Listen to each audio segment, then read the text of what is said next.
नमस्कार मित्रांनो, माझ्या शैक्य वकील चॅनलमध्ये तुमचं सहर्ष स्वागत आहे. आजचा थोडासा विषय आपण जो घेतला आहे तो थोडा वेगळा आहे. कारण जीवनामध्ये आयुष्य आपलं जगत असताना फार काही महत्त्वाच्या गोष्टी आपल्या जीवनामध्ये असतात. ह्या गोष्टी जरी कडू वाटत असल्या तर ह्या खरोखर सत्याच्या गोष्टी आहेत, ज्याच्या आपल्या व्हिडिओचा विषय आपण घेतलेला आहे. मित्रांनो, तुम्ही समाजामध्ये वावरत असताना, फिरत असताना, जगत असताना तुमच्या एक गोष्ट लक्षात येते का बघा, जी लोकं परिस्थितीनं गरीब आहेत, की ज्यांचं महिन्याचा खर्चसुद्धा भागवताना नाकी नऊ येत असतं किंवा महिन्याला त्यांच्याकडे एवढं बजेट नसतं की महिन्याचा जो काय त्यांचा जीवनावश्यक खर्च आहे, मग त्यात कपडा असेल, लत्ता असेल किंवा तुमचं जगणं रेग्युलरचं असेल, अन्नधान्याचं हे असेल. अशा पद्धतीनं जी व्यक्ती महिन्याचा खर्चसुद्धा भागवू शकत नाही, अशा त्यांना संघर्ष करावा लागतो की जीवनामध्ये कमीत कमी ह्या महिन्यात तरी मला चांगल्या पद्धतीनं कष्ट करून मिळवता आलं पाहिजे. आणि अशा लोकांना जर आपण एक गरीब परिस्थितीत जन्मलेला व्यक्ती जर आपण म्हटलं किंवा संघर्ष चालू आहे म्हटलं गरिबीचा, तर अशा व्यक्तींना आपण पाहतो मित्रांनो, अशा व्यक्ती ह्या त्यांच्या जीवनामध्ये फक्त कष्ट करून आपला संसार प्रपंच कसा भागवता येईल किंवा कशा पद्धतीनं चांगला चालण्याचा प्रयत्न होईल, ह्या गोष्टीत अडकलेल्या असतात. आणि अशा लोकांना मित्र हे कमीत कमी असतात. कारण काय होतं मित्रांनो, जर माणसाकडं पैसा कमी असेल आणि ती व्यक्ती जर त्याच्या कामात व्यग्र असेल, गुंग असेल किंवा त्याच्या गोष्टीत ती व्यस्त असेल, तर अशा माणसांना कमीत कमी मित्र असतात. कारण काय तर जी व्यक्ती स्वतःचा घर खर्च भागवू शकत नाही, स्वतःचा पाहिजे तसा इन्कम करू शकत नाही, ती व्यक्ती दुसऱ्याला काय मदत करणार हा समाजाचा दृष्टिकोन असतो. कारण समाज काय करत असतो, ज्यावेळी एकमेकाशी मैत्री करण्याचा, एकमेकाशी ओळख वाढवण्याचा प्रयत्न करत असते, त्यावेळी प्रामुख्याने दुसरी व्यक्ती माझ्या कशा फायद्याची आहे किंवा कसा फायदा पडेल दुसऱ्या व्यक्तीकडून, हा प्रत्येक व्यक्ती बघत असतो. त्यामुळे मित्रांनो, माझं स्पष्ट असं मत आहे की गरिबांना मित्र नसतात, असले तर ते कमी असतात. त्यामुळं जर तुमच्याकडं पैसा असेल, श्रीमंती असेल, तरच तुमच्या ओळखी वाढवल्या जातात, तरच तुमच्याकडं चार लोक तुमच्याकडे आकर्षित होत असतात. कारण ह्या समाजामध्ये तुम्ही पाहिलं असेल मित्रांनो, ह्या समाजाला तुमचे शिक्षण किती आहे, तुम्ही चांगल्या विचाराचे किती आहे, तुम्ही प्रामाणिकपणे किती जगताय किंवा तुम्हाला जगत असताना तुम्ही चांगली व्यक्ती म्हणून किती समाजामध्ये रूढ झालेली आहे, ह्याचं कुणालाही देणं घेणं काहीही नसतं. फक्त समाज तुमच्याकडं पैसा असेल, मग तुमच्याकडं डिग्री नसली चालेल, तुमचे विचार चांगले नसले चालेल, तुम्ही कसं वागता ह्याच्याशी काय देणं नाही, पण तुमच्याकडं पैसा असेल ना, जो माझ्या उपयोगी पडत असाल तुम्ही, तर मी तुमच्या पाठीमागे आहे, हा समाजाचा रीतिरिवाज चाललेला असतो मित्रांनो. त्यामुळं तुम्ही दिसताय कसं, तुमचा चेहरा काय सांगतोय, चेहऱ्याच्या पाठीमागं काय आहे, हा समाज कधीही बघत नाही. फक्त समाज हा बघत असतो, तो फक्त काय बघत असतो, तुमच्याकडं पैसा किती आहे आणि तुम्ही माझ्या किती उपयोगी पडत असताय. त्यामुळं तुमच्या डिग्र्या म्हणा, तुमचे विचार म्हणा किती चांगले आहेत, किती तुम्ही प्रामाणिक आहे, किती सज्जन आहे, किती चांगल्या गोष्टी करताय, तुम्ही समाजाला किती चांगला सल्ला देता, ह्याच्याशी कुणालाही काहीही देणं मित्रांनो पडलेलं नसतं. फक्त एकच पडलेलं असतं की तुमच्यापासून माझा काय फायदा होतो, तुमचा मी कसा वापर करून घेतला जातो किंवा माझ्यासाठी तुम्ही काय करता, ह्याच्यासाठी समाज मग तुमचे विचार आचार काहीही समाजाला देणं घेणं नसतं. तुम्ही कसं दिसता हे देणं घेणं नसतं, मुखवटे किती आहेत हे देणं घेणं नसतं. फक्त उपयोगी पडत असतो तो पैसा उपयोगी पडत असतो. मित्रांनो, ह्या जीवनामध्ये दोनच व्यक्ती आपल्या जीवनामध्ये असे असतात की ते बिना पैशाच्या आणि विना मतलब आपल्यावर प्रेम करणारे असतात, आणि ते म्हणजे आपले आईवडील. मित्रांनो, ह्या दोन व्यक्तीशिवाय तुम्हाला तुमच्या आयुष्यामध्ये प्रेम करणारी कोणतीही व्यक्ती अजिबात भेटणार नाही. कारण जीवनामध्ये निस्वार्थी प्रेम करणारे आईवडील आणि आपल्यापेक्षा पुढं जाणारा जर आपला मुलगा असेल, तर याचा अभिमान वाटणारा कोण असेल तर आईवडील. ह्याशिवाय जगामध्ये दुसरं कोणतंही निखळ निस्वार्थी प्रेम मित्रांनो मिळत नाही. कारण जीवनच हे असं विचित्र वळणाला येऊन पडलेलं असतं की ह्यामध्ये अनेक कटू सत्य ह्या जीवन जगत असताना प्रत्येकाला येत असतात.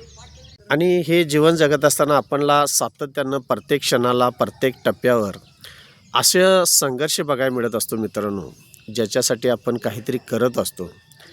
अशाच व्यक्ती कधी-कधी आपल्या उपयोगी पडत असतात किंवा ज्या व्यक्तीवर आपण जास्तीत जास्त जीव लावलेला असतो आणि आपल्याला माहीत असतं, ही व्यक्ती आपण जीवनामध्ये आपल्या फार उपयोगाची आहे आणि आपल्या विश्वासातली आहे. आणि वेळ आणि काळ असा एक दिवस येऊन थांबतो, की मित्रांनो ज्याच्यावर आपला जास्त विश्वास असतो, ज्या विश्वासाच्या पलीकडे विश्वास आपण अशा एखाद्या व्यक्तीवर ठेवत असतो आणि ही विश्वास ठेवणाऱ्या ज्या व्यक्ती असतात, त्या जीवनामध्ये थोडंसं आपलं काहीतरी चुकलं, की त्या इतक्या नाराज होतात आणि त्या विश्वासघात करतात किंवा आपल्या विश्वासाला पात्र ठरत नाहीत. आणि ह्या गोष्टी ज्या घडतात आपल्या जीवनामध्ये, ते आपल्या जवळच्या व्यक्तीकडूनच घडत असतात. त्यामुळं जे काय आपल्याला मानसिक त्रास होत असतो, तो ह्या जवळच्या व्यक्तीकडूनच मित्रांनो होत असतो.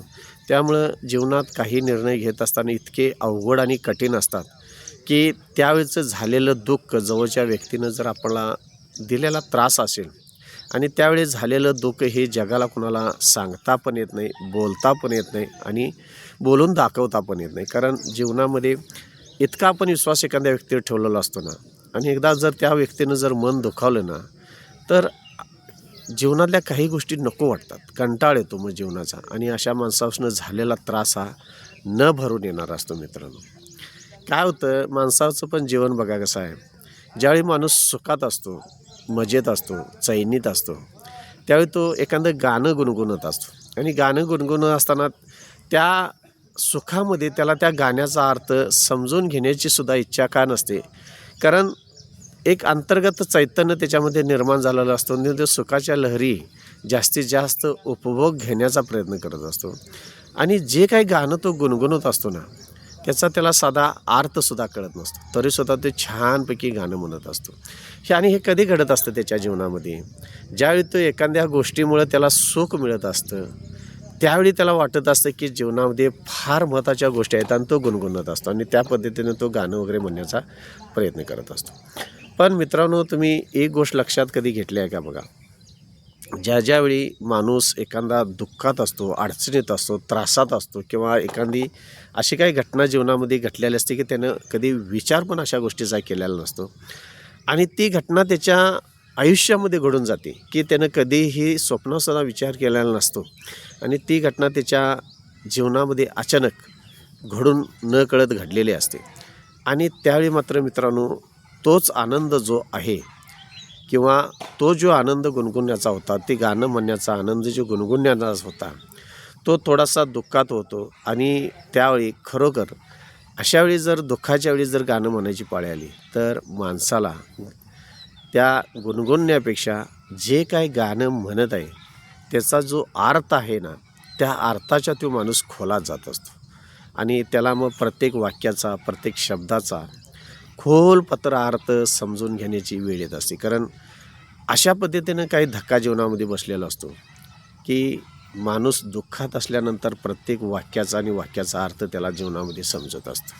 ते सुखामध्ये जे समजत नाही, ते मित्रांनो त्याच्या जीवनामध्ये समजत असतं. इतकं माणसाचं आयुष्य वेगवेगळ्या स्टेजेसवर, वेगवेगळ्या परिस्थितीवर, वेगवेगळ्या वेळेवर मित्रांनो अवलंबून असतं. त्याचबरोबर काय होतं मित्रांनो, जीवनामध्ये तुमच्याकडं सगळं असूनसुद्धा तुमचं जे समाजातील वागणं आहे, त्या गोष्टीचा फार महत्त्वाचा भाग असतो. मित्रांनो, तुमच्याकडं एखादी गोष्ट नसेल किंवा काही गोष्टी नसतील, तर ह्या समाजाशी तुम्ही कसं वागताय, तुमचा संयम किती आहे, तुम्ही रागावर किती नियंत्रण करताय, ह्या गोष्टीसुद्धा फार महत्त्वाच्या जीवनातल्या असतात. कारण तुमच्याकडे काहीही नसताना तुमचा जर संयम सुटला, तर माणसाला त्रास होतो. त्यामुळं नसताना काही तुमच्याकडं संयम नावाची जी गोष्ट आहे किंवा संयमता जी आहे, जी शांतता आहे, ती तुमच्याकडे असणं फार गरजेचं आहे. आणि त्याचबरोबर दुसरी महत्त्वाची गोष्ट आहे, तुमच्याकडे सगळ्या गोष्टी आहेत, पण तुमचा ॲटिट्यूड जो समाजाशी आहे ना, तो सुद्धा चांगल्या पद्धतीनं पाहिजे. तरच आपण ह्या जीवनामध्ये सक्सेस आणि चांगल्या पद्धतीनं जीवन जगू शकतो. कारण जीवनामध्ये ह्या अनेक अडचणी असतात, अनेक सुख असतं, अनेक दुःख असतात, अनेक घटना घडत असतात आणि ह्या गोष्टी एक म्हणजे संयमानं जाणं आणि शांततेनं राहणं ह्या जीवनातल्या फार आणि फार महत्त्वाच्या गोष्टी असतात मित्रांनो. माझ्या चॅनलवर नवीन असेल तर चॅनलला सबस्क्राईब करा, लाईक करा, शेअर करा. धन्यवाद.